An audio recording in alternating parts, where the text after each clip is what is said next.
du fer à partir du haut fourneau.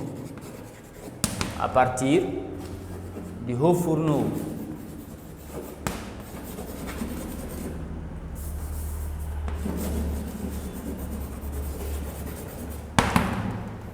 Alors, on va faire le chemin du haut fourneau.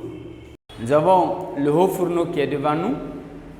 Alors, le haut fourneau est un appareil à partir duquel on traite le minerai de fer appelé l'oxyde ferrique afin d'obtenir le métal pur.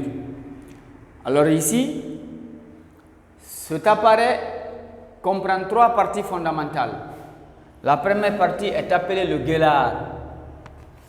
Le gueulard ici est appelé la partie supérieure du haut fourneau. Donc on appelle ici le gueulard. On peut l'appeler communément la bouche du haut fourneau. Quel est le rôle de ce gueulard-là? C'est à partir de là qu'on va introduire le minerai de fer qui est le Fe2O3, qu'on va introduire le coke, c'est-à-dire une sorte de carbone qu'on appelle coke, et enfin un fondant pour faciliter alors la réaction. La deuxième partie c'est quoi? C'est le ventre du haut fourneau. C'est la partie la plus longue du haut fourneau. On appelle ventre. Quel est le rôle de ce ventre-là? Ce ventre-là a pour rôle, alors, le lieu où se passent toutes les réactions, alors, dans le haut fourneau.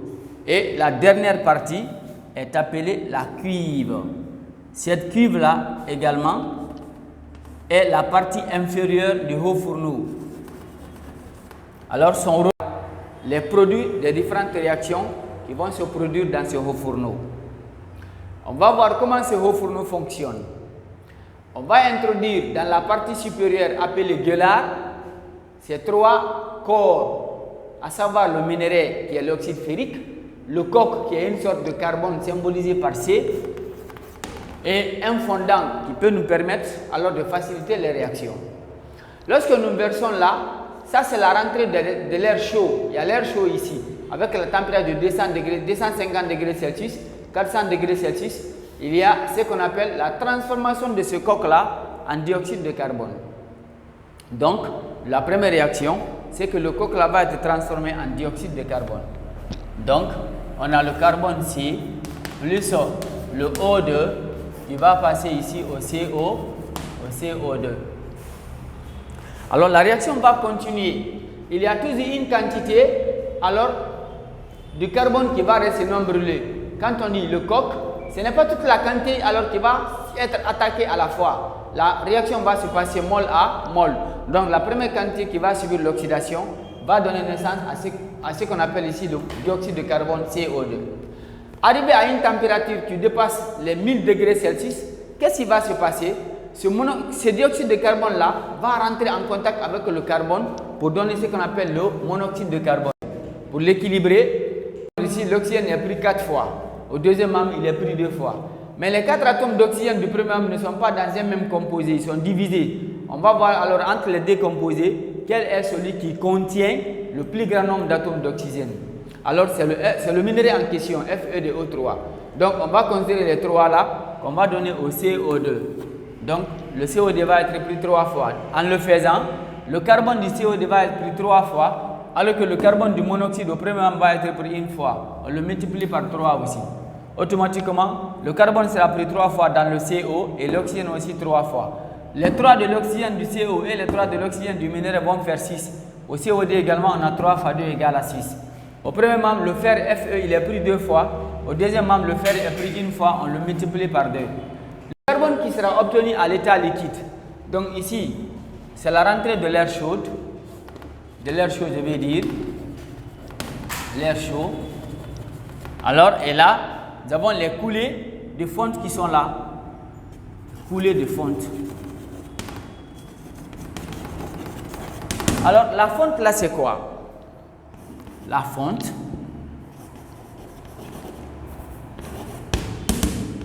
est un alliage, c'est-à-dire une association varie entre 3 et 4.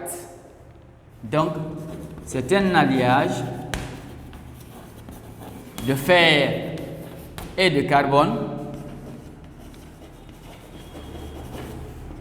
et de carbone, dont le pourcentage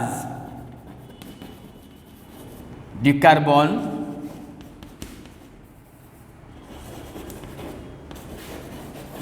alors varie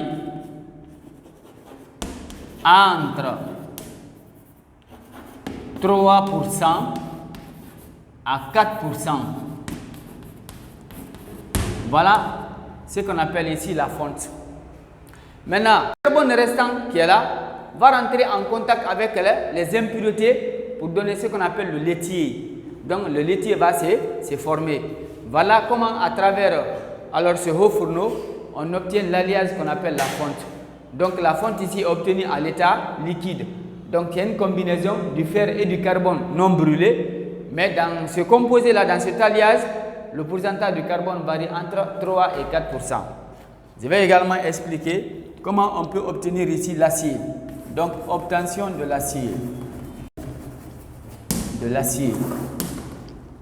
Comment l'acier va être obtenu ici?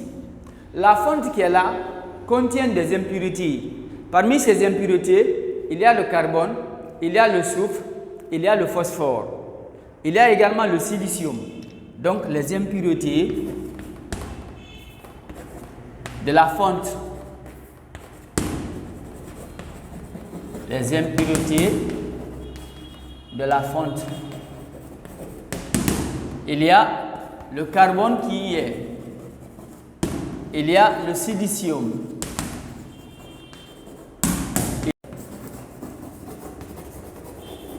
Voilà. Alors, les éléments qu'on rencontre dans la fonte comme impureté. Maintenant, pour transformer cette fonte-là en acier, qu'est-ce qu'on fait? On va essayer d'éliminer ces impuretés. Et pour éliminer ces impuretés, on utilise un concasseur. Donc, il y a un concassage qui va se passer. Pendant ce concassage-là, qu'est-ce qui va se passer? Ces corps-là alors vont s'oxyder. Le carbone va passer au dioxyde de carbone, le silicium va passer au dioxyde de silicium et le phosphore aussi va passer au pentaoxyde de phosphore, c'est-à-dire le PdO5. Donc, dans le concassage, alors les impuretés sont oxydées. Les impuretés sont oxydées. Alors, le carbone va passer au dioxyde de carbone. Le silicium va passer au dioxyde de silicium. Et le phosphore P va également passer alors à l'oxyde de phosphore, au pentaoxyde de phosphore PdO5. Donc, en le faisant, le carbone va obligatoirement diminuer. Donc, dans la fonte, le pourcentage de carbone qui varie de 3 à 4% va alors diminuer. Quand ça diminue jusqu'à moins de 1%, alors on obtient ce qu'on appelle l'acier. Donc, après l'oxydation, du carbone dans la fonte, les 3 à 4% du carbone vont diminuer.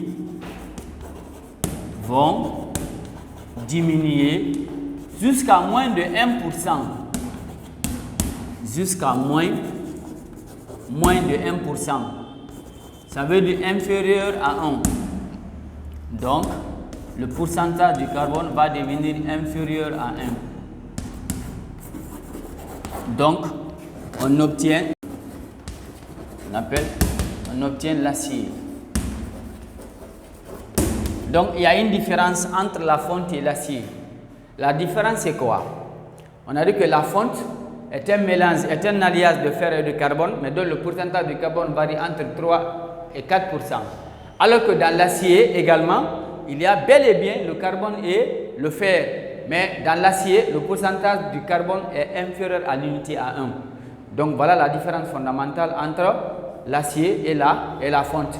Alors c'est deux corps, ce haut fourneau, qui est un appareil permettant de réduire l'oxyde ferrique afin d'obtenir le métal pur, fer, qui est le fer.